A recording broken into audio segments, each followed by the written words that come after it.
All right, welcome to the Art of Faith. This is a conversation with myself, Pastor Josh Kapczynski of Granite Creek Community Church, and my best buddy. Pastor Joel Fairley of the First Baptist Church of Claremont. Also, I'd like to say a local artist. A local artist. And I am not an artist. I'm a connoisseur of fine artists. He's a connoisseur. I'm a curator of sorts.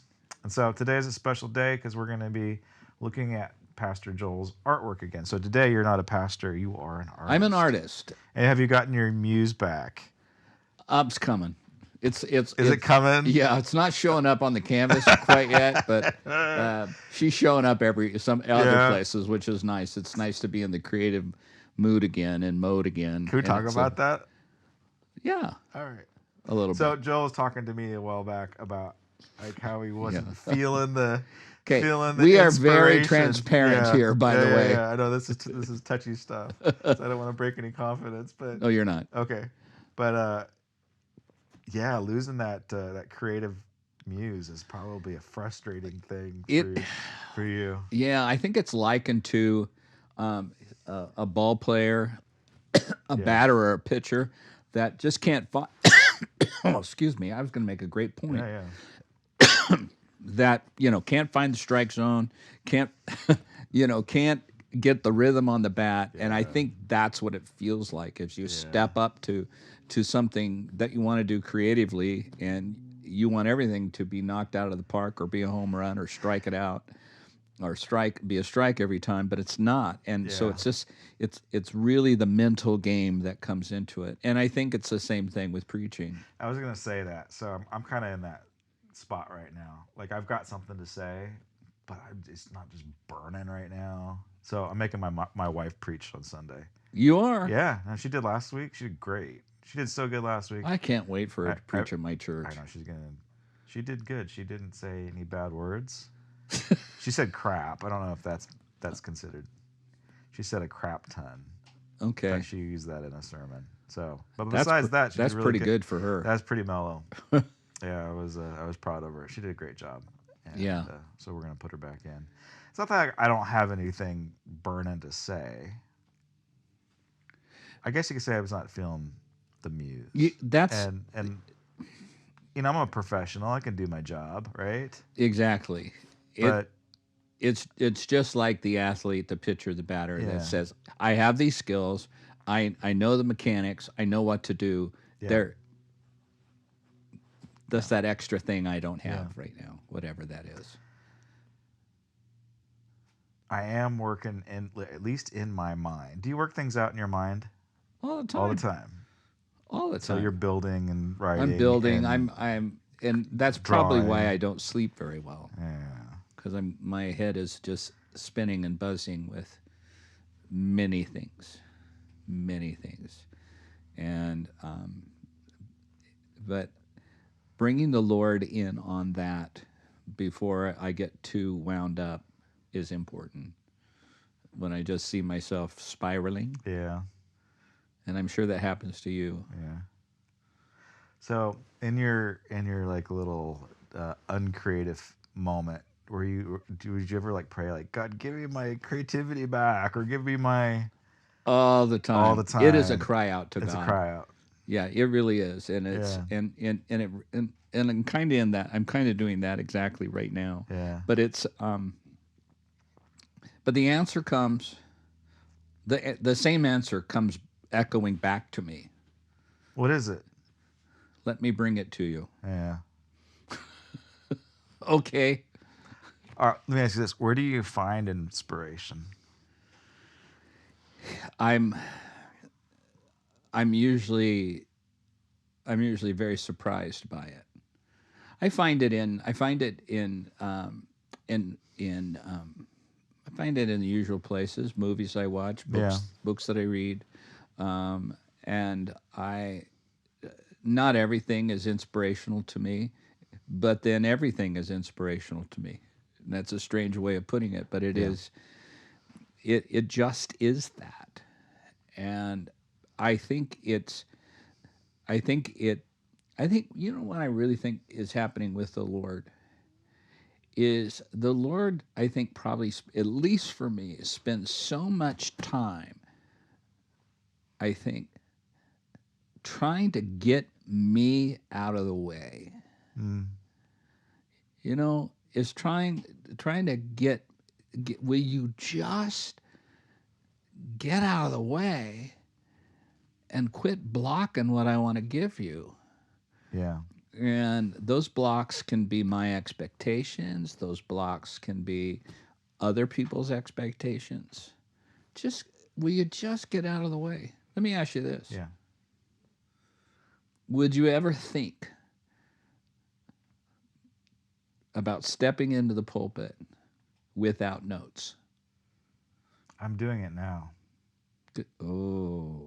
Yeah, I've been doing it for probably a good 3 months. I might take one sheet up if like there's some scripture that I need to quote, or if there's like, sometimes I do like a 5-point sermon. So if I have to remember all the points, I'll bring that up. Yeah. But for the most part, nowadays I'm not using notes anymore, or I'll just read the scripture out of my Bible. Let me ask you a very vulnerable question too, because this is when church people look at this, they're going, "Oh, I don't know about that. I don't know if I." But do you have you ever gone into the pulpit and just riffed? Yes. How'd it feel? Good. And I do it probably. I mean, I actually had to not do that because I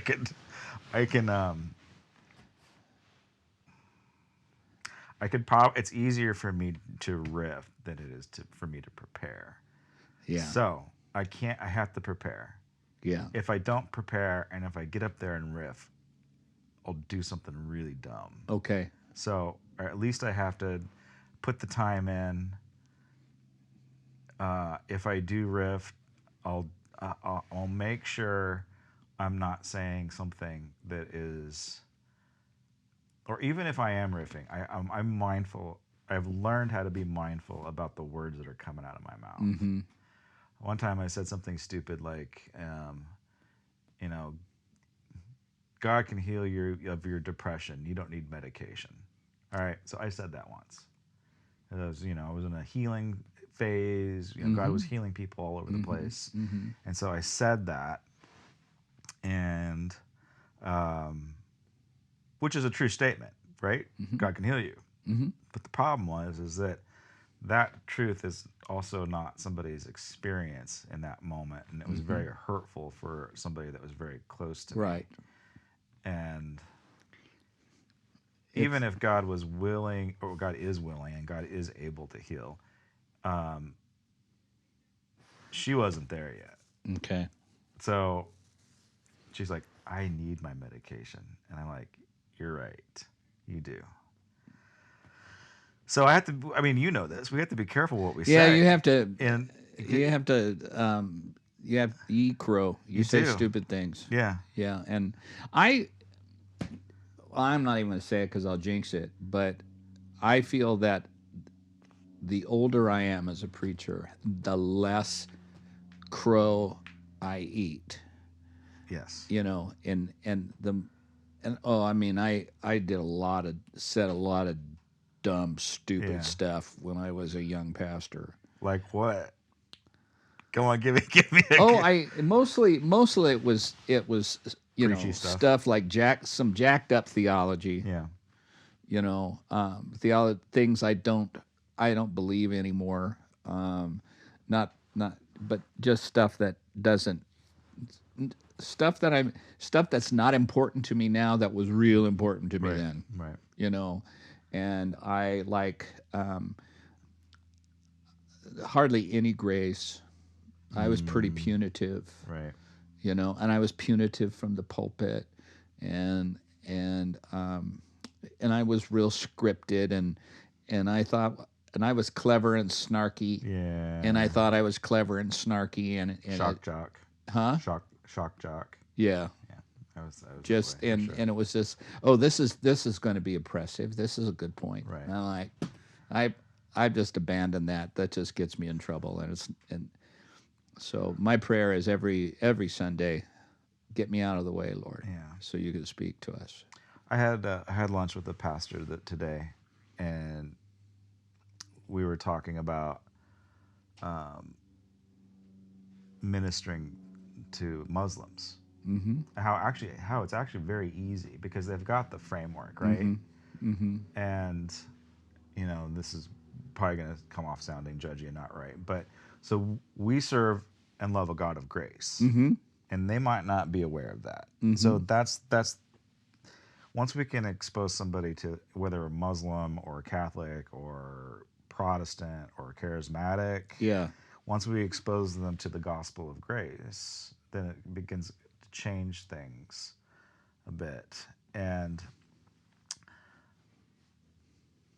the what I came away with in the conversation is that religions have this ability to leverage hyperbole for Yes. and I know that I use hyperbole all the time. Yes. I use rhetoric all the time. Uh-huh. And that, I would say, is what gets me in trouble, or at least that's what got me in trouble, was the unhealthy use of hyperbole or rhetoric. Right. Right. And over exaggerating things. And so the point is that the Catholics have a very strong stance on baptism, right? Mm-hmm. And Orthodox, like if you're not baptized, you're going to hell. Mm-hmm. And that's some pretty strong language. Mm-hmm.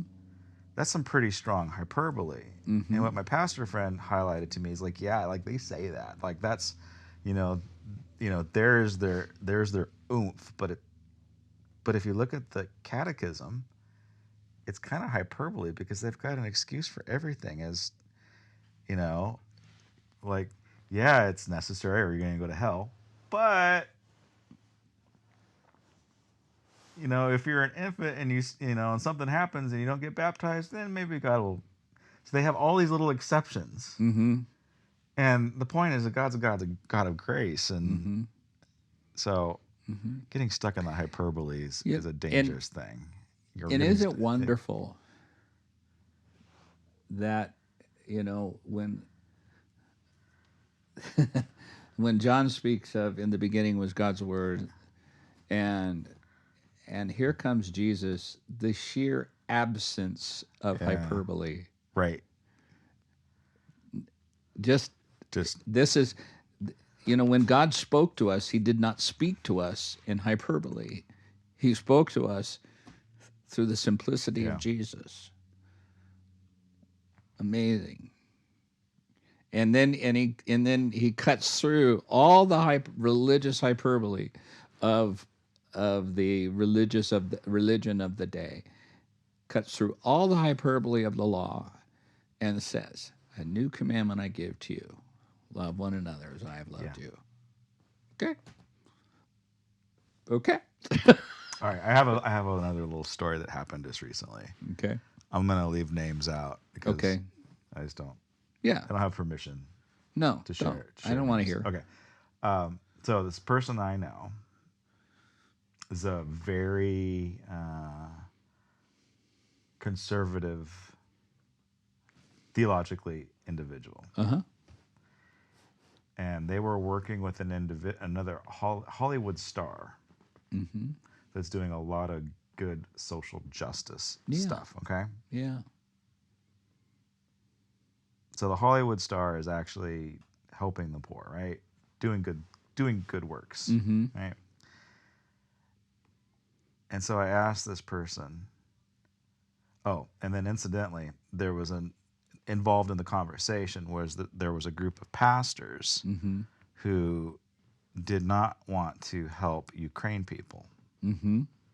They were I'm not quite sure how they figured this out, but they're pacifist, which is I'm a borderline pacifist. Mm-hmm. Okay, so but they're pacifist to the point where if they were to send aid to the Ukrainian people, they'd be helping the cause, right? And so, which is problematic because these Ukrainian refugees are starving to death. I mean, it's you need to help people. So there's people that need to be helped, and this group of pastors with their mindset like, well, we can't get involved, right? So they just kept on walking, right? They just so anyway. So that's the whole context of the story or of the conversation.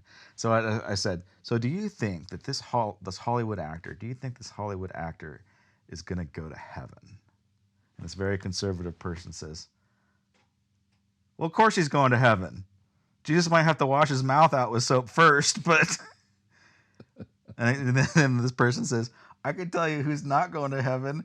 It's those pastors that didn't do anything when their brothers and sisters were hurting. Yes. So, again, hyperbole.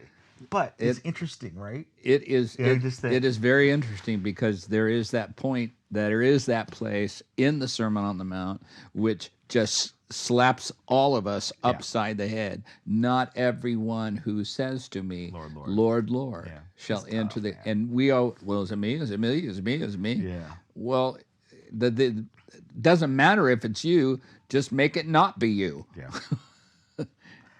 Yeah, and we always live in this tension of works and versus we do. Faith, and we do. We're never going to figure it out. We do. But I mean, the Good Samaritan parable is in there for a reason.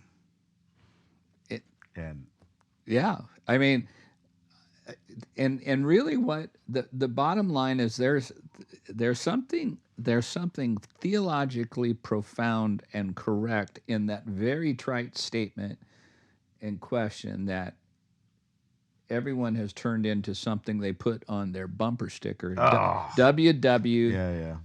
WWJD. What would Jesus do? Yeah, it has become trite. It has become. But the point is, what would Jesus do? We got to go there. We got to go there. Yeah. We can't just say, "Well, what would Jesus do?" Yeah. No, don't ask what would Jesus do. Do what Jesus would do. For sure. And that's the issue. Sorry to be cranky. That's all right. You know how we got off on this. Let's talk about art. Let's talk about art. All right. Okay, Josh. Yes, sir. Today we are incorporating and talking about what happens when an artist encounters sounds and songs and music and how they blend into one another. And so I'd like to start our time with one of the greatest artists in nature. Okay. And one of the greatest artists in nature and greatest builders and architects are spiders and spiders in their webs. I found on YouTube a piece that says it is the sonification of a spider's web. The sonification. The sonification. Okay. That what if the structure of the web as the spider is building it was put into musical notes. Okay. Short strands having a value, longer strands having a value, and what would it sound like? And it's very beautiful, and it sounds like, to me, it sounds like a soundtrack of a slasher movie, but it's still spiders, right? Huh? It is spiders we're talking about. You know what I mean? It is spiders. So let's give a listen to this. Okay.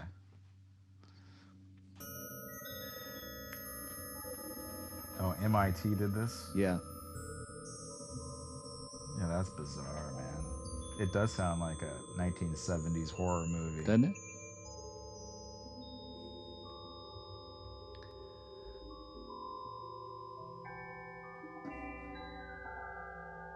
Huh. The whole point being that sound and art, music and art, are intricately connected more than we think, and especially in the visual arts. And so there were I've done a series of paintings based on pieces of music, specific pieces of music, genre, specific songs, different genres, and things like that. So are they called soundscapes? They are called Why don't you soundscapes. define what a soundscape A is? Because soundscape I to don't me know. is I'm listening to the music and I am interpreting the music on canvas with my paint as I see it, much like a landscape artist would sit on a vista and look at the ocean or look at the mountains and paint a landscape. This is I am interpreting the sound that I hear, the music that I hear on that. But I'm not the one who did that. Yeah. So It's just Kandinsky. me. Yeah. So Kandinsky. There was a post or a modern artist named Kandinsky that worked with paint, visual arts, and sound and music. So he would listen to like, you know, Beethoven's Fifth, Uh huh. and then he would try to paint what he thinks he's hearing. Yes. So, do you want to look at yours first, or you want to look at some of Who's Kandinsky's first, stuff? Luke? Well, I have Josh's queued up. Okay, let's look Yeah, at mine Josh. then. Let's do Josh. Yeah. Yeah,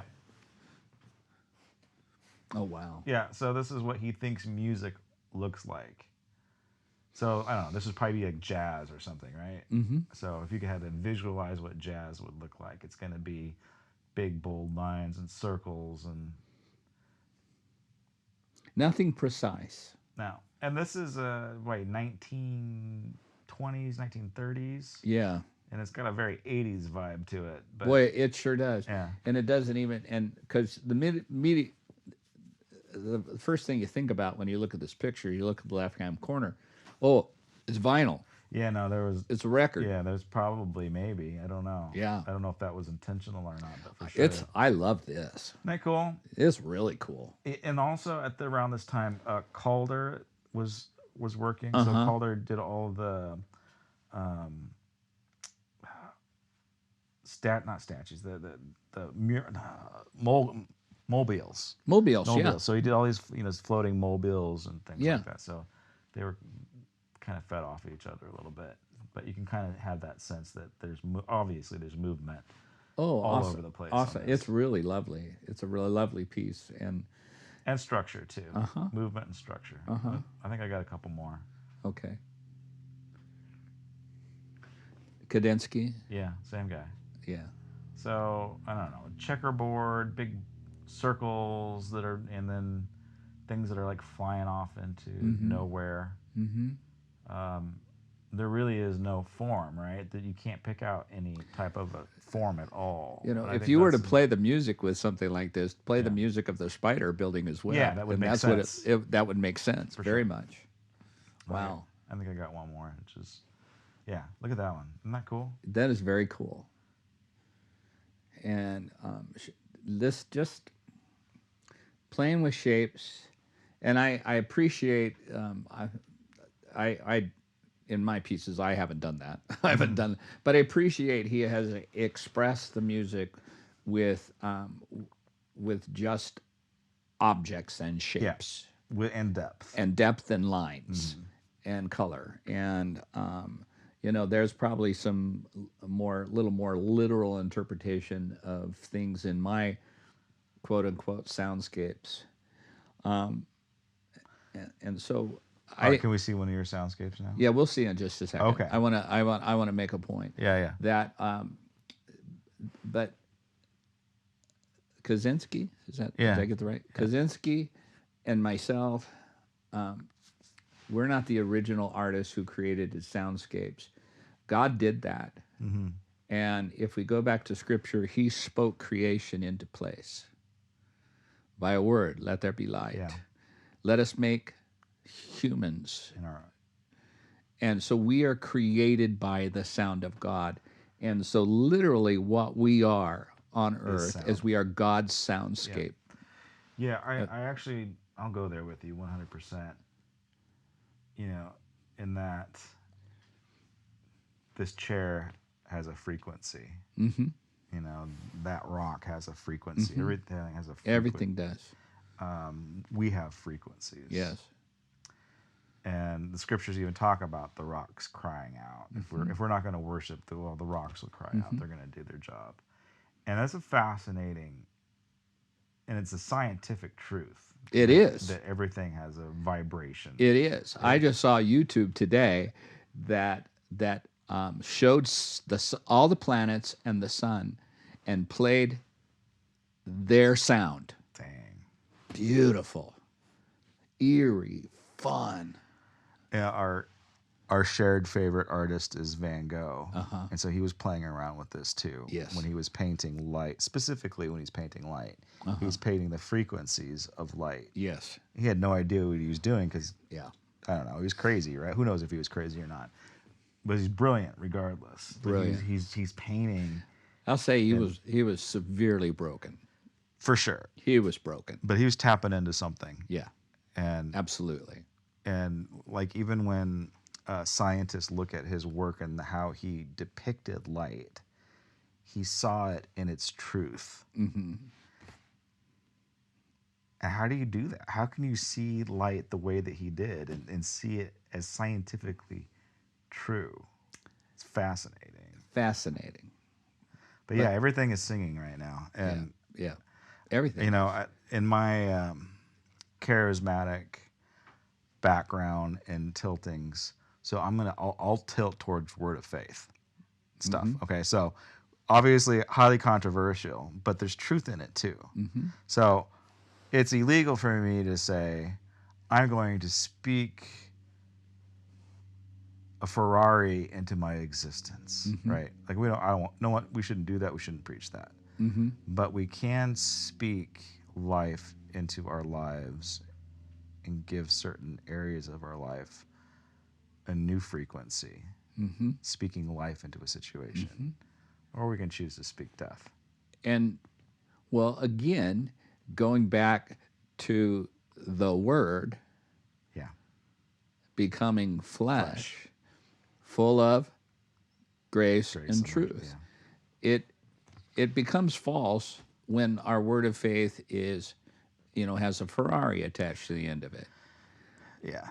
It becomes good theology when truth and grace are attached to it. I still like Ferraris though. I do one too, today. and It's I just would. gorgeous. That would be fun. I would like one, but I don't think that's going to happen. So, okay, so we're going. So this is. I'm going to. I think my first one. I want to tell the story about this first one that you see. It was in 2011, and it was the prelude of the year. It was the year before, or just at the end of the year before, in 2012. I decided. I think this is what helped me say I'm an artist. And I'm going to call myself an artist, and I'm not going to apologize for it. I'm not going to try to justify it. It's not my hobby. I'm an artist. I'm not a hobbyist. I'm an artist. I love this. Right. And the story goes that I was approaching 5 days before Christmas, and I was going to see my kids, and they were all going to gather at our place in Claremont. And I wanted to give. I often gave artwork and paintings that I would do for the kids. And my oldest daughter, Laura, and I said, Laura, what do you want? What would you like for Christmas? What kind of subject would you like me to paint for you? And this is before she had any children. And Laura said, Papa, this is what I want you to do. They call me Papa. So this is what I want you to do. I want you to listen to our favorite album. And our favorite album is because I bought it first when she was 5 years old. And I played it over and over and over again, and she was right there listening to it with me. And it was Paul Simon's Graceland. Okay, yeah, for sure. I love and, that. Diamonds on the soles of her shoes, right? Yeah. And it's her favorite album to this date. She says, what I want you to do is I want you to listen to it 5 times. And while you're listening to it, just paint. Just paint. Don't so think. She asked you to do this. She asked me to do it. She said, so there's a muse. Yeah. She said, just paint. Just do that 5 times. So I queued it up, filled my palette, and painted 1 layer. And then another layer. And then another layer. And by the time I got to the 5th layer, to the last listen through, this is what was there. And so this is almost a kind of a literal interpretation, but it's so busy and so fun and I saw all these colors. There's speaking of diamonds on the soles of her shoes. Now you have to be when you're Oh, doing yeah, this. it is. When you're doing this in real time, you don't get to, you sometimes resort to stick figures, and and Laura has this piece in her house, and people are asking about it all the time. There is the boy in the bubble, and lasers in the jungle, Elvis and the Nash Memphis going. I see that. Going to Graceland, Yeah. Memphis, Tennessee. A nod to Sun Records in Memphis. Okay. And then just all kinds of you can call me Al. Al, Yeah. and call me Al. Duck back down the alley. That lyric, duck back down the alley with some roly-poly little bat-faced girl. Oh, yeah. There she know. is. The roly-poly bat-face girl. Yeah. Interesting. And so this result of that. And it was the first time that I never, ever thought through a painting. In the sense that So this is your riff. I riffed. Yeah. I totally riffed on this. And I found it fun. I found it exciting. I found it really, really fun. And so this was the very first painting that inspired it. Such a great album too. Great album. I love it. Oh, cool. All right. So at the time I did this, I'm going to go in a little bit of order, and then I'll be out of when they were created. While I was doing this, I was also teaching fifth graders down at Crossroad Christian School, and I came across a friend of mine sent me a recording of a artist by the name of Slim Gilliard, and Slim Gilliard is was an artist in the 30s and 40s, and he was a boogie woogie artist, and he did nonsense sounds, songs, and he made up a language that he called Voodoorini, and he would put it in it, and he was a very accomplished magician. He could speak several languages, including Greek, Arabic, really, French, English, and so I would listen to his music. I'd show my kids. I play it in my classroom, and my kids. There was this song called "Cement Mixer Putty Putty," and they were always singing "Cement Mixer Putty Putty." And so this is called "Splash in the Coffee" because he has a this piece is based on the music of Sam Gilliard. And he has a song that where the lyric goes, Dunkin' Donuts, splash in the coffee. Dunkin' Bagel, splash in the coffee. And so this is based on that. He plays piano, he plays guitar, he plays saxophone. Yeah. And he has references to, in some of his songs, he has references to Charlie Parker, Bird, and... This looks like music. Huh? This looks like music. Yeah. It looks like because that piano is rolling in all of that for stuff. sure. Very different than your other stuff. Very different. So, compared to all your Superman shields. Yeah. Oh, yeah. Those are precise. Those are thought out. Yeah. This isn't. And I on purpose just want to put myself in a. I don't listen to the music and then say, okay, what am I going to paint? I listen to the music while I'm deciding what to paint. And what city is that? Huh? What city is that? I don't know. You don't know? Some city. City. I think it could be Chicago. I was going to say Chicago. It's probably Chicago. Okay, why Chicago? He sounds like he's from Chicago. Dang, I wish I would have said that looks like Chicago. It does. He was in Chicago, and he lived in an apartment, and there was a lady in his apartment, Arabic lady, who would invite him over all the time to cook him Arabic food. Oh, nice. Yeah, and so that was fun. Just a great guy. He is on YouTube. some old things that, and quite a interesting personality. He has very enormous long fingers, and he can play the piano with the backs of his hand like that. So cool. And then I would probably say if I had to pick somebody who would soundtrack my life,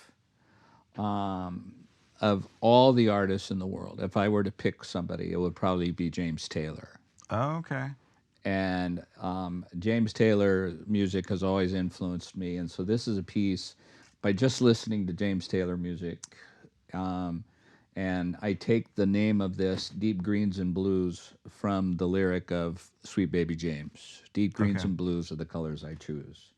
And so Oh, wow. this would be it. Some of illustrating some of the lyrics.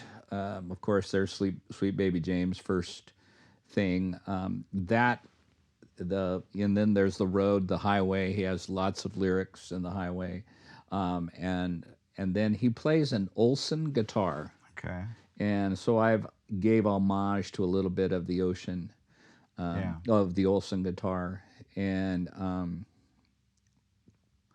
Oh, this is interesting, Joel. This is very surreal.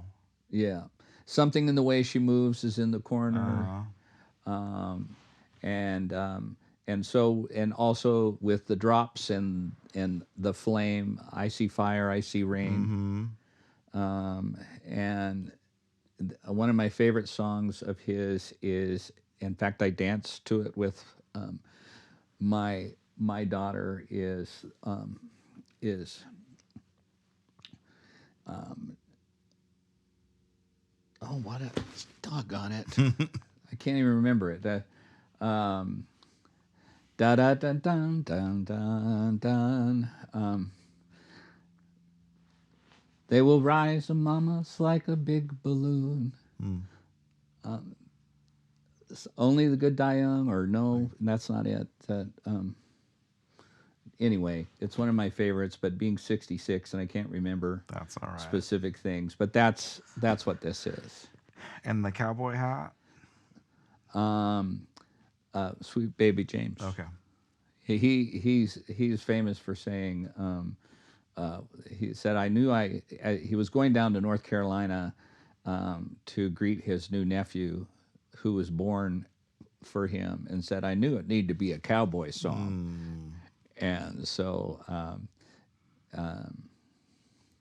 there is a young cowboy who sleeps on the range, and so good night, you moonlight ladies. That's where that is. Have you ever seen James Taylor in concert? Yes. I'm sure that was good. Yeah. He was good. It was lovely. So these were the first three soundscapes that started it, and then I started to get into a groove, and I don't know what's next. I don't know what that. I'll see. This was a commissioned piece. When I show some of my soundscapes, friends of mine would say, "Can you do me something?" And so I commissioned, and this was based on the song "God Bless the Broken Road" by Rascal Flatts. Okay. And look at that. And this is a more kind of a Literal. more literal interpretation of that piece and of that song, and trying to create the broken road. But there's this it's a great piece. It's just I even have it in my worship pieces because Yeah, it's you great. know. And So very obviously, very a little more literal. The keys are there. Yes. The broken heart is The there. broken heart, Time is there. and the time. And you have a cross in there. And I have a what? You have a cross in there. I do, because when I see that, I can't help but think of the Lord, but God, because of my broken life and my broken road that led me straight to you, and and led me to your arms and led me to your love, and so of course, I put that in there. So I think that's where hopefully all broken roads that we experience in our life will lead us to the Lord. Yeah. I love that. Yeah, that is hanging on a boat in Florida. Oh, really? Yeah, Nice. my friend who commissioned it has it on her boat. Okay, Lorena I saw McKennett. her in concert Oh, in Ventura. well, I heard, and this is another one of my favorite albums. Is her album's called The Book of Secrets, and I played it over and over again. It's the most haunting piece, and so this is, I just will call it, I call it The Book of Secrets, and it's my interpretation of every song on that album. Okay. And she has the one in the middle that is the brightest spot. I just saw, I saw this Mideastern sound, and flowing and dancing. And so it kind of breaks up the rest of the blues and greens. But this is my interpretation for it. And unfortunately, I don't own this one. You sold it away or gave it away? My wife gave it away. Oh, I'm sorry. She said, "Can I give this away to my sister?" And I said, "Sure." No. And Well, at least you can go visit she really likes it. One of the songs, it was, since you're a big fan of her, Yeah. Book of Secrets, kill it. The piece in the top is a song called "The Highwayman," based on the poem by, I think, Alfred Noyes, Okay. called "The Highwayman." Okay. It's a beautiful poem. Well, she put it to music, and so that kind of dictates that he's riding over a purple moor. The moon is a ghostly galleon, and No, I think you did capture the essence of Lorena McKennett. Yeah. For sure. Is that a lute too? is that a? It's just I heard a violin. It's just Violin. a stylized Okay, violin, and just that, and so but I love to really be in her place, and her music always reminds me of forests and greens and lots of green, Yeah. as you can see, lots of green. Yeah, she's very earthy. Yeah. Very, I don't know if hippies. Well, I think she's classified as world music. Yeah. Yeah. Yeah.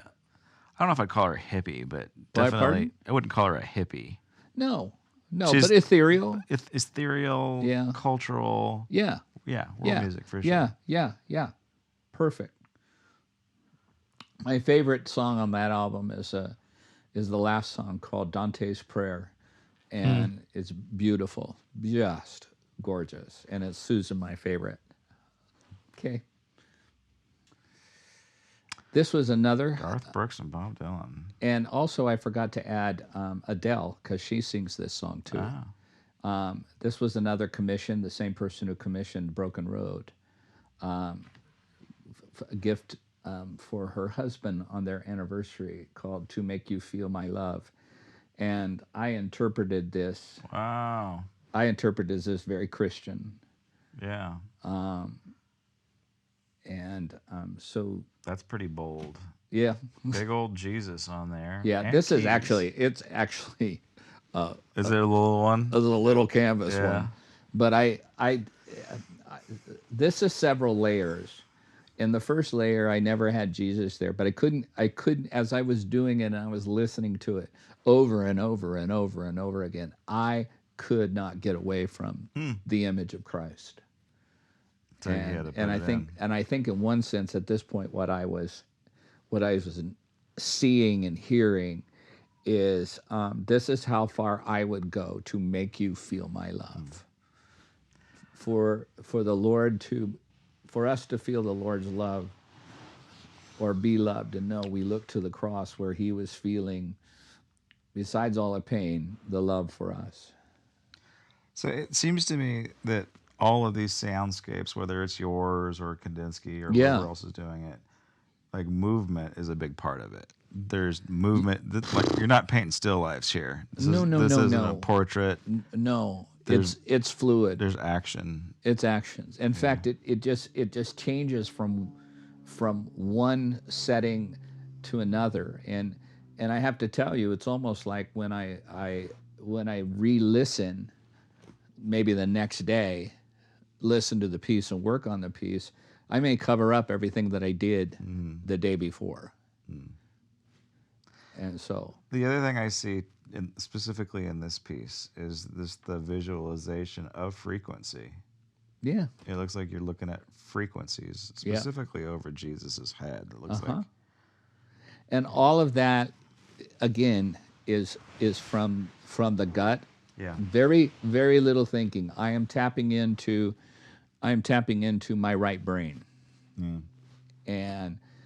And I don't know if some of these I just sort of switched my brush and went over to the left hand just so I don't have to think about it so much.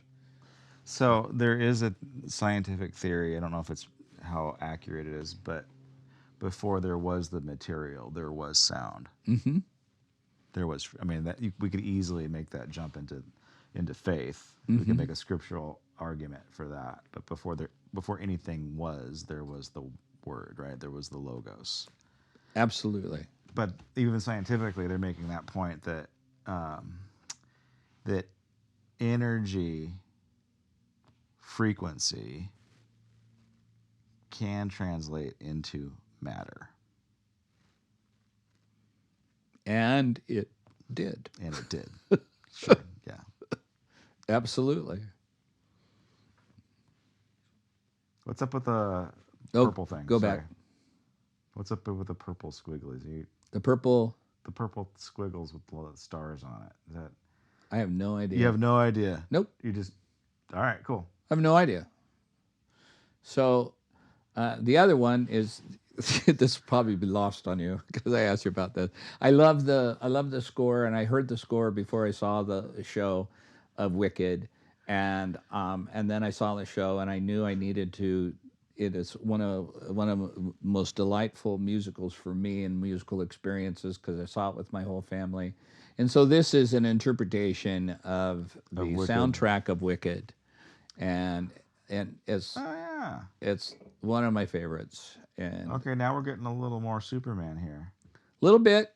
I like it. There's a little bit. This was a, I would listen and then I would do stuff. I think if anything is represented is more thought out, this probably would have been a little. This had some thought to it. It feels like the Wizard of Oz. Huh? It feels like the Wizard of Oz. Yeah, and it should.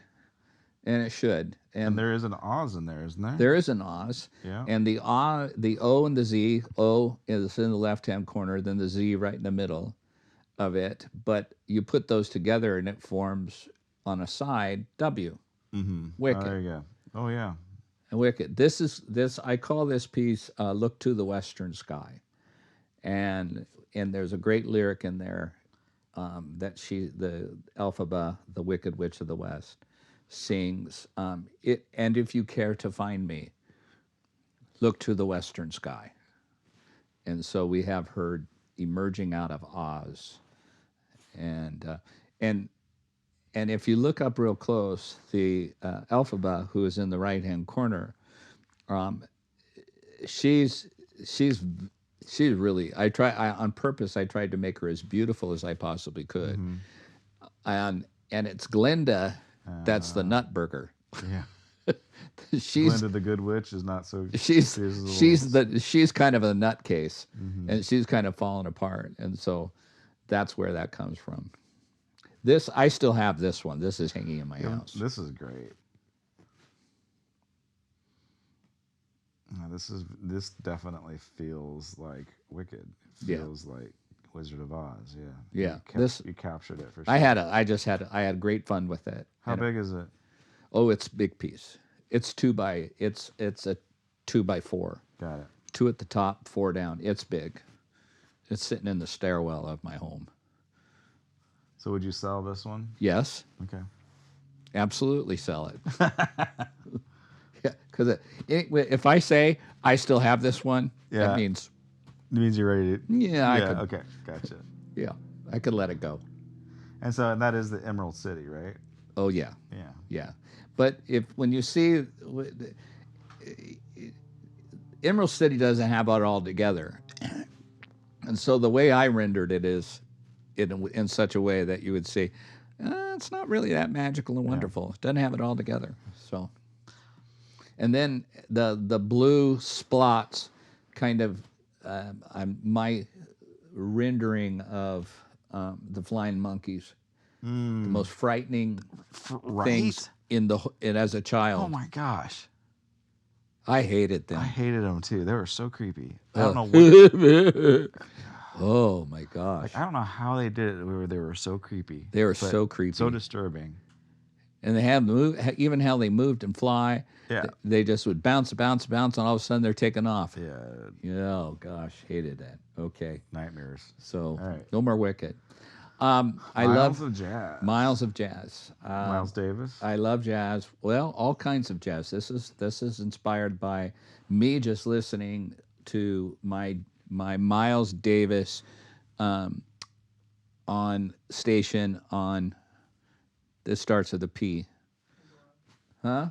Pandora. There you go. Oh yeah, that's. And You don't get any more jazzy than that. No, and that's I just felt all of that in that. So of course I have to have Miles, and the bass player is Charles Mingus, and he always smoked a cigar while he played, and there I just saw at one time I saw a picture of him just smiling kind of like that, playing his bass. And, of course, there's an urban feel to it. This belongs in a jazz club somewhere. What's that? This belongs in a jazz club. Well, it now it belongs to a professor at Davis University in North Carolina. So this one's not for sale. this is oh no, there's a few I would like to have back. I bet. But this family that I gave it to is just so dear to me through the years. Yeah. His parents were Tim's parents were seminary profs of mine, and if I couldn't ask for a better family to have this. He's a math professor, and he's really a neat guy, and we just a great guy. Some of the things that I'm pointing out is that this looks joyful, fun, but dark. Yeah.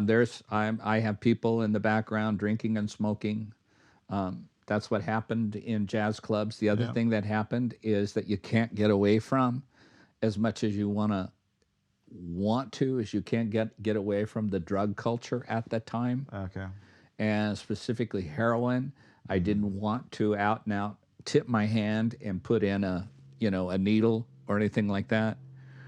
So the nod to the fact that there was a drug culture was the poppy motif right underneath Mingus.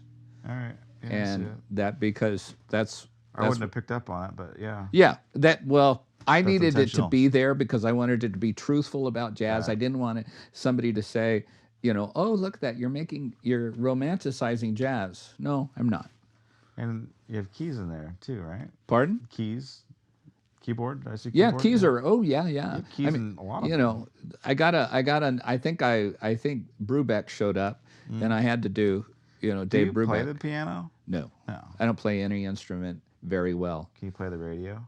I play the heck out of that. Good. All over. I play the guitar. I have like 5 chords I can work with in the guitar. And this could be Miles Davis' album cover, It could be. That's cool. Yeah. I could. So I don't know what the next one is, but I think I know. I believe it was also a commission. Cash. Oh, Johnny Cash. This is all the music of Johnny Cash that my daughter, our daughter Heather, commissioned me to do this. And so I had a canvas that her Sue had that was kicking around, and I recycled it. And so I put this. She loves the music of Johnny Cash. Mm-hmm. So the train is there. The prison, right? There's Folsom Prison Blues. There is the Ring of Fire. Mm-hmm. The trumpets blasting out, because that's a story. When he got the song from June Carter. Yeah. June wrote the song Ring of Fire, and when he got the song, when he heard it, when he was play, he heard these mariachi trumpets at the beginning of it. Yeah. Da Okay, da yeah. da da da da da And that's da what da those are, huh? da. So I had to render that in there. You got the Man in Black. The Man in Black. There's Jackson, The Road to Jackson. There he has a. There is a what do you call? Just a nod to the to Hurt, that Nine Inch Nails song that Oh, yeah. that he did. I wear that thorny crown. Yeah. Okay, I was wondering what the crown was. Yeah. Yeah, and so there's the train, and then if you look up on the guitar, at the neck of the guitar, you're going to see a strip of green. Mm-hmm. Well, that's $1. Okay. And at the time when he was recording, I think at Sun Records, they didn't have a lot of musicians. They were very simple, but there's a sound that he wanted to have. And so what he'd do is he'd put $1 up the neck. And so when he'd play, you'd hear that. Gave him the sound that he wanted. Huh? Yeah, it gives him the sound. And so that's what he did. There's a song called Big River. Mm-hmm. So that's in there. And I forget everything. It does feel like a Johnny Cash song. Oh, good. Sure. And it feels very Americana. Oh, I'm glad. That's kind of Very what. outsider art. Yeah. Maybe outsider art, just like Yeah. painted on the roadside. Uh-huh. Yeah. Uh-huh. Yeah. Thick and heavy. Yeah. And all of that. Now I want you to can we pass the explanation? Go past that and go to the next one. And I want Josh to tell me if you know Who it is. if you can name it and who it is. All right, let's give it a shot. Oh man, this is a tough one. Well, I can tell you. No. Let me see if I can work it out. Okay. It's a specific album of this specific group. Beatles. Huh? Beatles. Yeah. What's the album? I don't know the album name. Abbey Road. Abbey Road. Okay. So this is Abbey Road. You absolutely I got it. You got the Beatles. What gave you the Beatles? The Sun. Okay. The Whimsical. Yeah. There's some tells. The Octopus. Yeah, Octopus's Garden. Yeah. She came in through the bathroom window. Yeah. There's a song called Mean Mr. Mustard. Oh. And all their instruments are at the bottom, coming out of that image, the Sun King image. Mm-hmm. And McCartney's upside down bass that he played, and Ringo's drum set. And Where's let me see. Where's the drum set? what's that? Where's the drum set? It's in the lower right hand corner. Okay. It's off. Most of it's off page. This is actually two different pieces. Mm-hmm. Okay, so these are two different canvases. And, okay. So it's I believe it's a 1x3, two 1x3 canvases. Okay. That are painted together, and I wanted to be, and so this really, it looks thought out. It really wasn't that thought out, but as I went to places and I had ideas, and I said I want to do this, and so this I don't own either. I gave this away. Yeah, well, that's your fault. I know. I mean, it's just because here's the thing: I don't know what I had. I just don't know what I had. Yeah. And I think the sad thing is that when you paint and nobody knows who you are, and nobody has recognized your value. Yeah. And so my feeling is when I die, somebody's going to make I don't know. Yeah. I think it's a pretty good piece. It's a great piece. And then there's a nod to Apple Records because that's where it comes from, and in between the window and the sun guy. Mm-hmm.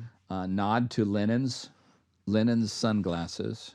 His little Oh, I see that that John now. Lennon had, and then my favorite song is "The Octopus's Garden," and so I had to put that in there, and there's images in the slight images in the window panes of something,